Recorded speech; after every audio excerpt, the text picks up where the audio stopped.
Ghazipur Singhu border पर भारी security की तैनाती, किसानों का धरना खत्म कराने की कोशिश। रात में इंतजामिया करा सकता है धरना खत्म। सिंगू बॉर्डर पर भी एहतिजाज खत्म कराने का दबाव। मकामी लोगों ने एहतिजाज खत्म करने का किसानों से किया मुतालबा।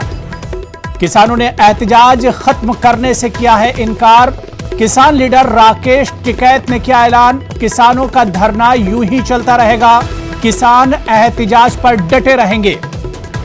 तो इस वक्त की बड़ी खबर हम आपको बता दें कि गाजीपुर सिंगू बॉर्डर पर भारी सिक्योरिटी की तैनाती की गई है।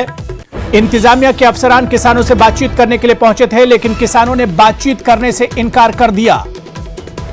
किसानों ने कहा कि कल सुबह वो मीटिंग करेंगे और उसके बाद बातचीत करेंगे। किसानों का धरना खत्म कराने की इंतजामिया की तरफ से कोशिश की गई। जराए के हवाले से यह भी खबर आ रही है कि रात में किसानों का एहतिजाज खत्म कराया जा सकता है। सिंगू बॉर्डर पर भी एहतिजाज खत्म कराने का दबाव बढ़ रहा है।